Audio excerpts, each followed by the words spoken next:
everyone, welcome to my channel. It's Haysie Simmer. Today we have another episode of my Extreme Ultimate Decades Challenge.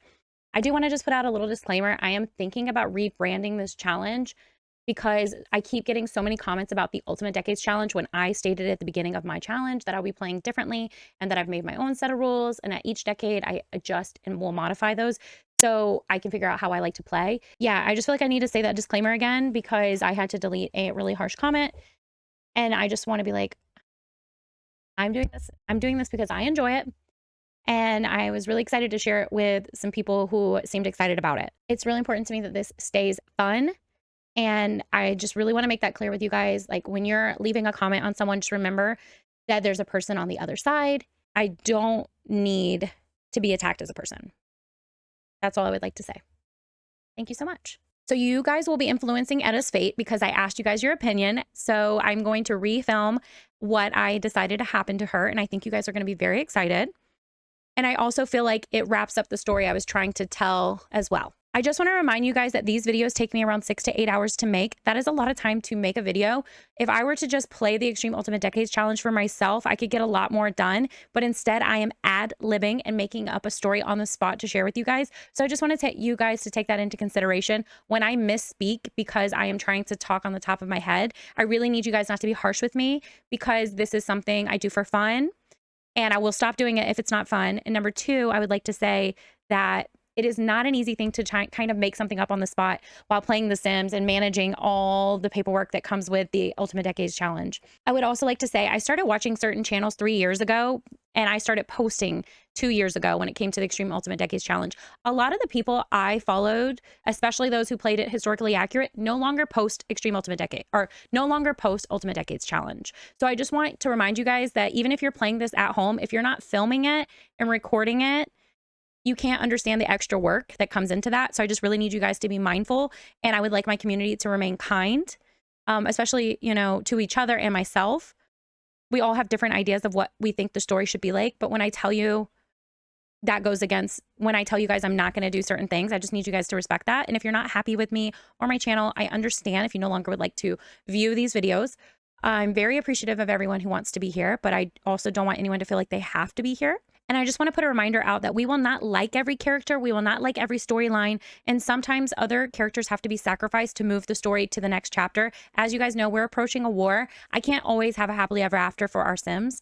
At the end of this challenge, of the Ultimate Decades Challenge, you have over 720 heirs. So not everyone's story is going to be happy, epic, or noteworthy. And I hope you guys understand that. I would also like to say I'm at the point now where if people keep telling me how to play the Ultimate Decades Challenge, I'm going to have to rebrand my challenge as just a fantasy let's play. I've said multiple times since starting this that this is a fantasy world. This is not medieval Europe. This is not medieval England. I am not going to play the way other simmers play. I enjoy watching their content because that's uniquely them, but I'm not going to try to mimic the way they play. I want to play how I play. I will 100% ask for your guys' input on certain characters and plot, but at the end of the day, it is my let's play. So I hope you guys can respect that and enjoy the story I'm telling. And I really just wanted to make that disclaimer. And I hope you guys understand where I'm coming from.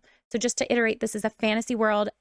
I am not historically accurate. I'm not claiming to be historically accurate. And if it makes you feel better, I am to the point where I'm fine renaming the challenge to Fantasy Timeline or something like that. I don't really care. I just know that I'm not going to be medieval Europe is what I'm trying to say. So thank you guys for understanding. All right, so we are going to start off with this year 1335, going through townies and talking about what they've been doing in the background.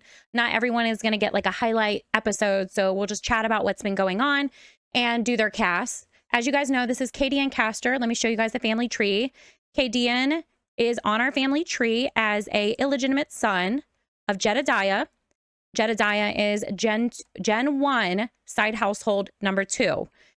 Jedediah had an illegitimate son. Right here, Cadian Castor. I have not added his photo. So I'm going to change this to 1335. Cadian is 25 years old. He is an illegitimate child. We do not roll for Cadian. He is just one of the background family relatives. So I just wanted to show you how he is related to us. Currently, we are on Theodore right here. Theodore, I have every intention of updating this every 5 sim years. So Cadian is 25 years old. That makes him a young adult. He is a spellcaster. He's a horse lover, self-assured, And I'm going to make him a goofball because he was really funny when we had him on the farm. He was just a silly guy. This is what he looks like. I'm not really changing his looks. We will make his wife match his age. She's lactose intolerant, paranoid, and I will make her cheerful. They both have this color brown eyes, so their children would have that color brown eyes. Their firstborn child is Juliana Castor. I already did her makeover, so we'll just quickly do her eyes. I did get rid of some eyes in my game and just went back to like brown, green, blue, crystal blues, and then gray, red, and purple because I was hoping it would solve my eye glitch to have less options.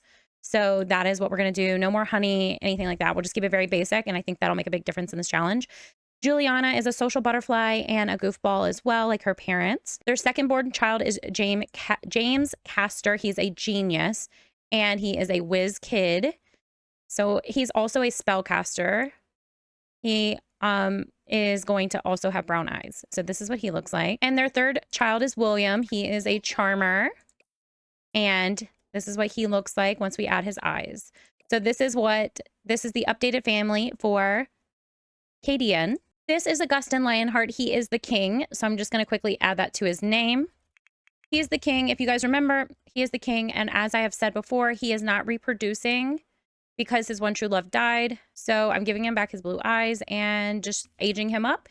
He is self-assured, generous, and gloomy. This is John Lionheart. This is the king's nephew, his older brother, James, who overthrew the kingdom from 1313 to 1317. This is his son. He is currently the heir apparent to Augustin. Augustin has named John his heir because King Augustin has not seen any fault in the way John is or his morals. He thinks John is a good kid. And even though he's not sure John will 100% choose Avalon over Moria, right now, John is his best bet because his sister Tarn does not have any sons and his little brothers are about to age up into teens. But if he keeps passing it on to his brothers, that's a slight to Moria. So the way he sees it, it's time to let the next generation move forward. And John has proven that he is capable. This is Prince Rendrick Lionheart, one of the last sons of the king and queen, the original king and queen, Mary and King Richard. So this is Renrick. He's a teen, and all the princes are going to get married. I'm going to make them some ladies and princesses, and we'll have them get married. I'm about to do Prince Jarrett's age up as well. This is Prince Jarrett Lionheart. Again, one of the last sons of King Richard Lionheart and Queen Mary. This is what he looks like. And he is also ready to be married. So I apparently have a few hashtags. Thank you guys. I'm going to check them all out. I need to download 3 Sims that we can turn into a princess. So I'm going to start with Haysie save file Townie. I think this is from my stream. Okay, I'm not seeing anything. That's Haysie Simmer. Okay, so it looks like I have a few. Thanks to this person right here, Seb Marin. Thank you so much. Just going to give you some props for your hard work. So great and amazing. I have used your royal family already. I know I did because this face is the face of James. Amazing. Thank you so much. Oh, I love that this person made a Portuguese couple because I'm actually Portuguese. So I really love this. Haysie Simmer, thank you so much. Amanda plays Sims. I watch her too. I'm tempted to steal the wife and make her one of our princesses, but I can't. I can only download. Or I guess I can download them. So I'm going to use your princess. I hope that's okay. Well, I'm going to use your girl and turn her into a princess. So we have to say goodbye to him, but I could use him as a townie. I like his unique features. All right. Your Sim's name is Olivia, Oliviera. I'm fine with that. The only thing I would like to add for safety reasons is a jaw, because genetically we will be game over if I don't add a jaw. She's really, really pretty. I'm only going to change a few things. I'm not going to change her structure or anything. I'm just going to give her some of my custom content eyebrows. I really like these. And I'm going to give her custom content hair. Maybe this pretty one that's pulled back. I really like this one too. But I think we're going to do maybe this one since she's going to be a princess. I just hate that it kind of looks like a helmet. So I'm going to try to add some baby hairs to see if that helps. Okay, so I added a little CC to Olivia, but I think she is absolutely stunning. I like the baby hairs. I think it helps with this hair. And then I'm going to try to put a crown on to see if it'll make it even look better. This is Lady Olivia Oliviero. She is just a minor lady in our kingdom. She is going to marry, who do we think? Maybe John? I think she should marry John. I think she should be our next queen. I say this in apostrophes because we don't know who will be our queen. She's really pretty, so I'll have her marry John.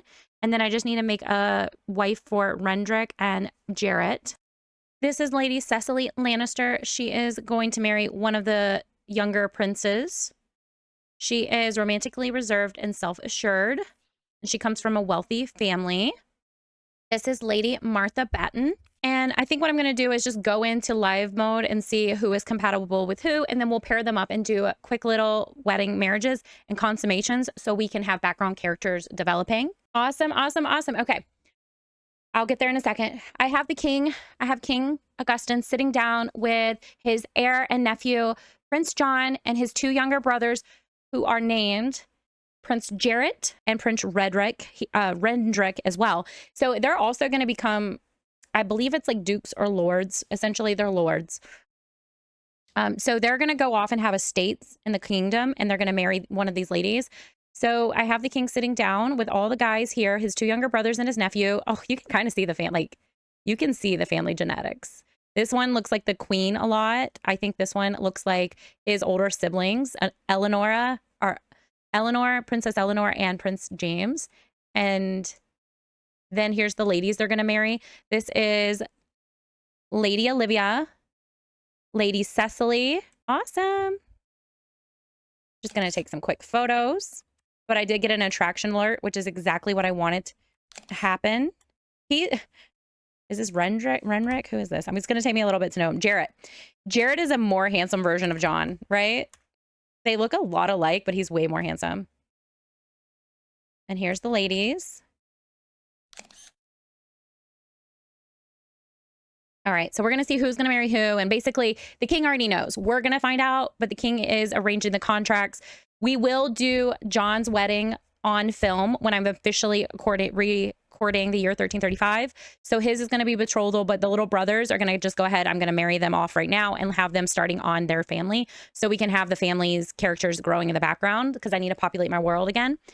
Jarrett is attracted to Olivia. Oh, she's the one I was thinking should be queen. I want to see who she's attracted to first, though.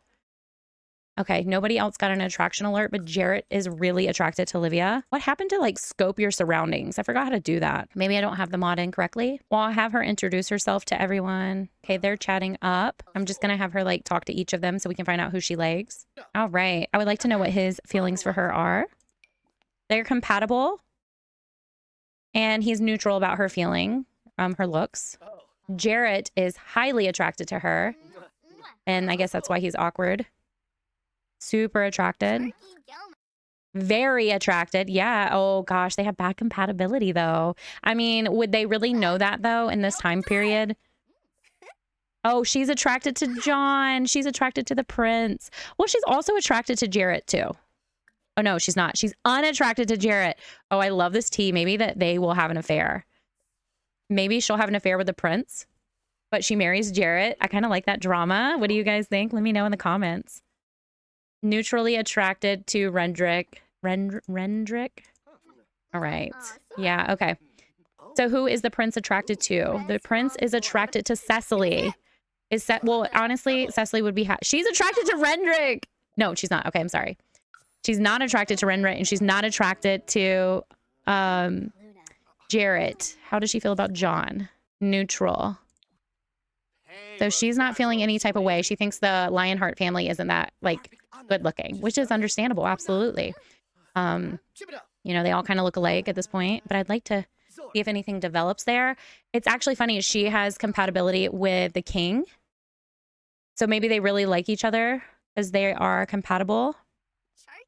They have good compatibility. So maybe, oh, she's attracted to John. And didn't John say he was attracted to her? No, he's not attracted to her. I thought he was. Okay, he thinks she's very unattracted. My bad. All right, well, what do you think of Martha, John? I mean, you're gonna have to pick someone. Friendly interactions.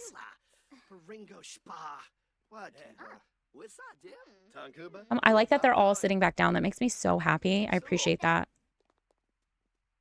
All right. Yes, everyone sit down. Okay, they're talking. Okay.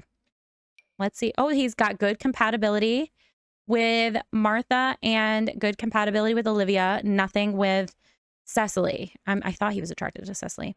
He's neutral about Martha. He thinks Cecily is very unattractive. And with Olivia, he's neutral. So the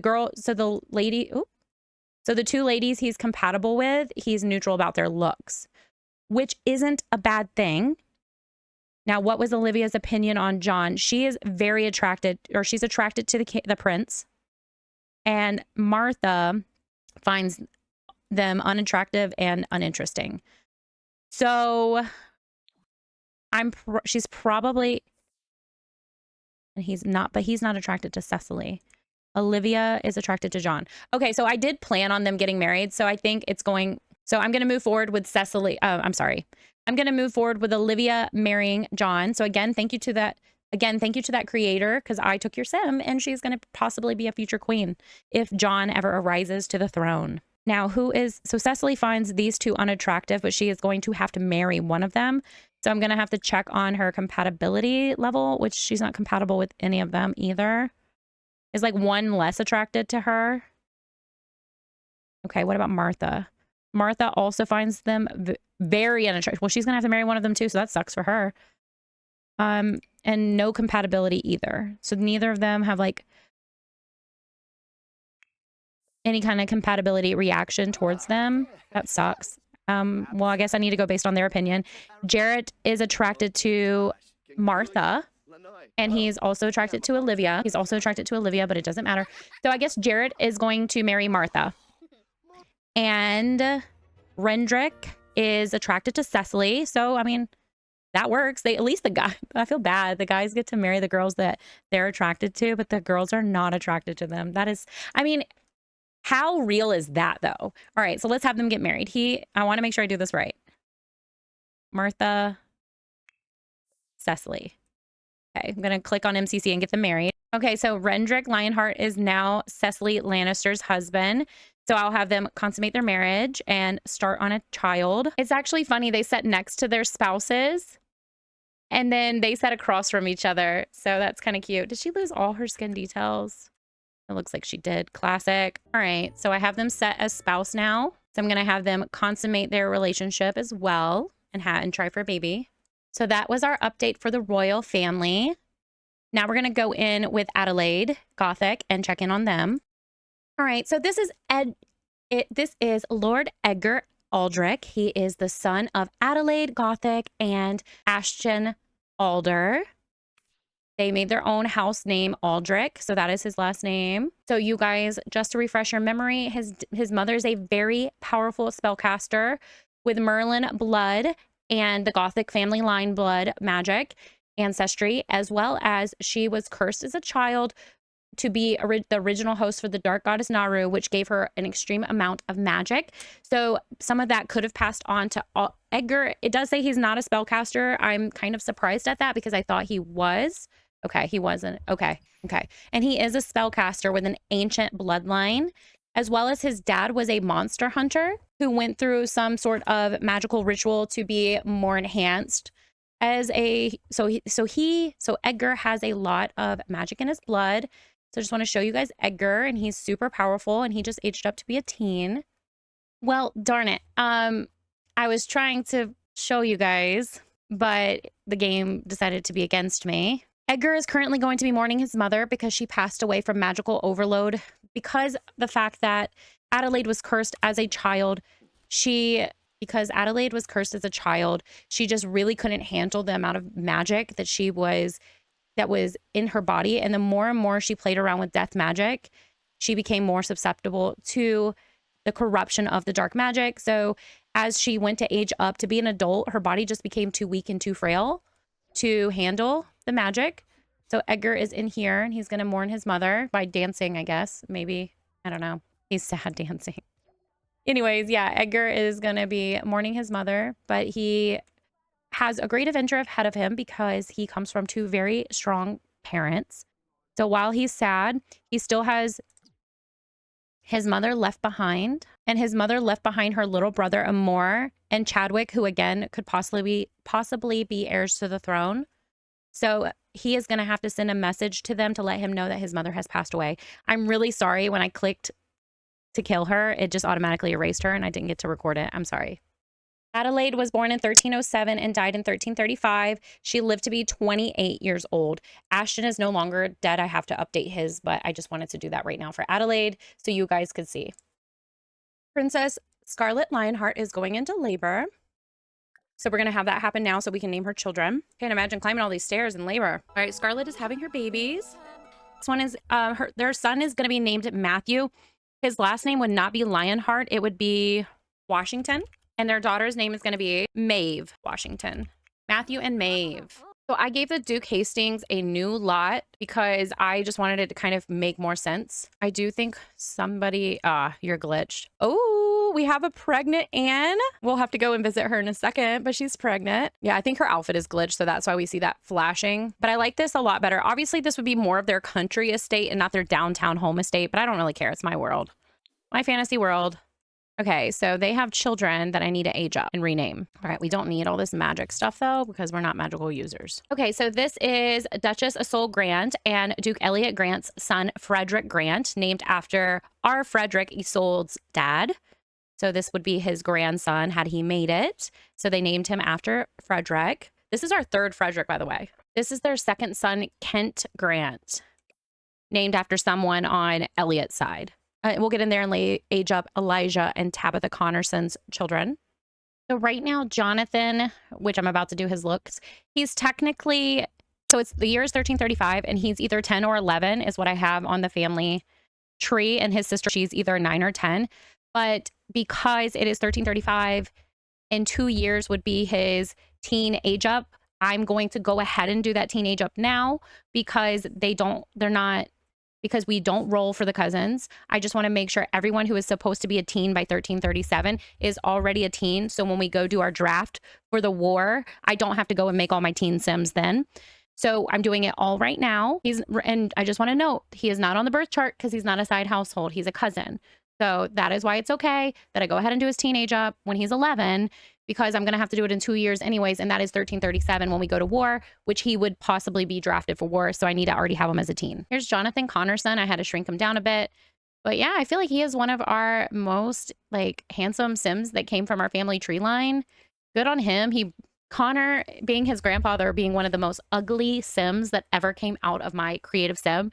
Again, I wasn't sure if I was going to film the challenge, so he was just one that auto-generated, and I was like, sure, yeah, whatever. But he was one of the ugliest Sims I've ever had, Connor and Ashton. So for him to be Ashton's nephew and Connor's grandson, look at how amazing Jonathan looks. To be fair, Elijah's mom is Ophelia, and she made Elijah look nice. And then, of course, Jonathan's mom is Tabitha, and she's gorgeous as well. So Jonathan got lucky for sure, and I hope he makes it and gets to get married. But again, he can't get married till after 1337 when he's technically really is a teen. I just wanted to do the age up so I don't have to do it in 2 years. Here is Christina Connerson, daughter of Elijah and Tabitha. She is also super beautiful. Here is their son. He named after his brother, Ashton. Elijah has named a lot of his children after family members. So Jonathan was our founding father, who is Jacob Connors and Jedediah's dad. So that's where that name came from. Ashton is Elijah's older brother, his half brother, but still his brother. Eric is Elijah's brother's name as well. So he honored both of his brothers by naming his sons after him. And remember, Elijah has lost all his siblings. So I feel like because he's having a big family, he is passing down. Oh, I kind of want to cry. I feel like he's passing on his family names because his siblings made sure he survived because he was their younger sibling. Christina is based off of his older sister, Christine, who passed away. And then I haven't renamed their other baby, but I do think we're going to have to pick a family name. And I do think we're going to name this baby Connor after his dad. So Jace and Tabitha's children are named after our entire family, because that meant so much to Elijah. Here's Ashton with his locks that his mom gets to put in his nice curly hair. And yeah, that is our new Ashton. All right, this is Elijah and Tabitha's son, Connor. He also has curly hair. I was mistaken when I named Eric. Eric is a female, so we're going to name her Erica in honor of his brother, Eric. And really all I need to do is change their eyes to blue. I'm giving every other kid blue or gray eyes based on their parent. So Elijah now has a teen who is Jonathan, has a child who is Christine, and another child who is Ashton. I'm talking about ages, by the way, child age. Then Connor, then Erica. So Elijah had a really big family. That's 1, 2, 3, 4, 5 children, 2 daughters, and 3 sons. And I really like how spaced out his children are because that will help us stagger ages in our game. So that's awesome. So we're in Alexander Alder's household now. 22, 23, Alexander Alder, the youngest son of Jacob and Hoya, our main Gen 1 heir. Son will also be turning 13 in the year 1337. So I just went ahead and made him a teenager because he's not on the birth chart. But here is Ollie Alder, technically 11, will be 13 in 1337 when we go to war. So again, I just went ahead and turned him into a teenager because they're not on the chart. They are a cousin. His wife, Lena, Alexander's wife, Lena, is currently pregnant as well. This is Lena and Alexander's daughter, Halya, who he named after his mother. So here she is as a child. Here is one of their children. Here is one of their children. His name is Caesar, after Alexander's older brother who passed away. One of Jacob and Halya's children. Here is their toddler, Suzanne. And whenever their new baby is born, we will pick another family name, hopefully that we can reuse. We have a couple that I haven't done yet. So we are in Nimue household. Remember, Nimue is the daughter of Jedediah and Tamara. I believe Nimue is their last living child. Let me check the family tree for you. So Jedediah's line, Cadian is still alive. His grandchild from Morgan, Oro, is still alive.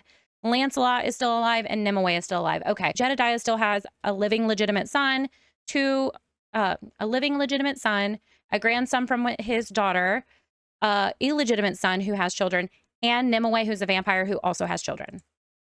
So we're in Nimue's family now. This is Nimue and Tamlin's oldest son, Abraham. He is a vampire. This is their, Abraham is also named after Nimue's grandfather, Tamara's dad, Abraham Gilmore. So Nimue's and Tamlin's daughter, who is a toddler's name is Tamara. She is also a vampire. She is named after Tamara, obviously, Nimue's mom. And this is Nimue and Tamlin's last child, who is an infant. His name is Riker, named after Nimue's oldest brother who passed away in the fire of 1309. Remember, her mother, Tamara, could only save Riker or Nimue, and she saved Nimue. So Nimue has named one of her sons after her older brother, Riker, who passed away tragically due to Jedediah's negligence. So I'm currently in Gwen's household. Gwen and her husband, Nicholas.